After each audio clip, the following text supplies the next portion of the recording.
bicara tentang seorang kiai dengan para santrinya sangatlah luas sekali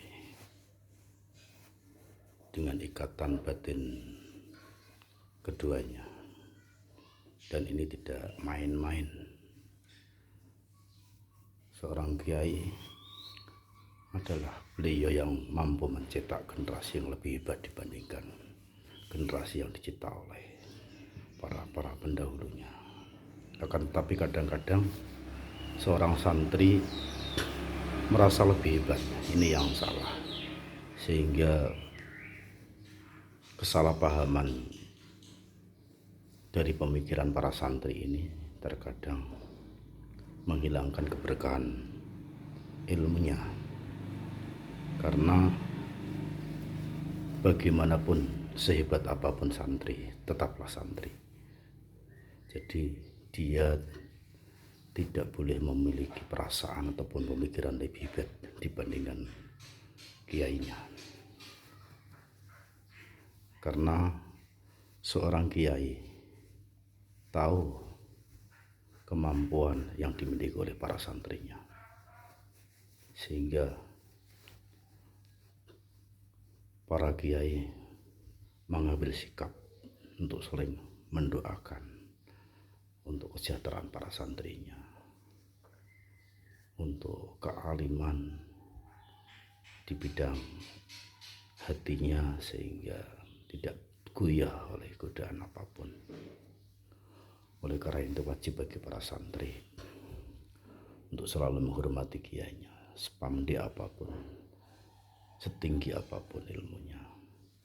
Santrilah tetap seorang santri. Jika kiai tidak berkenan, maka keberkahan ilmu yang dia pelajari sejak mulai awal hingga akhir dia di pesantren tidak akan ada apa-apanya dan tidak akan ada gunanya. Semua santri wajib memperhatikan hal ini, karena terkadang dengan pemikiran santri yang masih belum begitu matang, jiwanya akan selalu menonjolkan diri di hadapan mereka, sehingga sampai lupa dengan kehebatan gurunya atau kiainya. Oleh karena itu, dimanapun berada, kapanpun waktunya, dan dengan siapapun selain dengan kiainya, maka jangan sampai kita pernah membicarakan kelemahan-kelemahan yang dimiliki oleh seorang kiainya. Karena dengan membicarakan kelemahan seorang kiai sama dengan mencabut keberkahan ilmu dari kiai itu. Kalau kita sedang di hadapan siapapun, kapanpun kita berada, dimanapun kita ada, maka kita harus selalu menjunjung tinggi dan mengharumkan nama kiai. Sebagaimana Imam Hanafi pernah dalam satu peristiwa, beliau mampu menutupi kekurangan dari gurunya, yaitu Imam Ahmad, ketika disudutkan dengan 3 pertanyaan yang dilontarkan oleh pendeta dari, di mana pada saat itu semua kiai-kiai yang ada di Baghdad terdiam oleh 3 pertanyaan. Tapi dengan keilmuan Imam Hanafi yang masih begitu muda, umur 10 tahun kira-kira, mampu menunjukkan dan menonjolkan,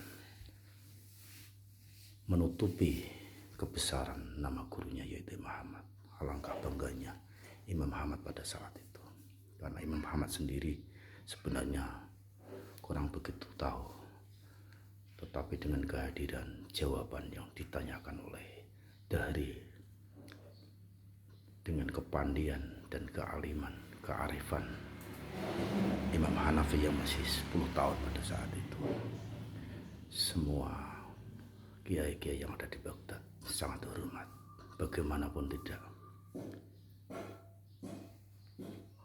yang masih kecil saja, santrinya yang paling kecil saja mempunyai pengetahuan yang luar biasa, apalagi gurunya. Nah, inilah contoh dari sikap seorang santri terhadap kiai.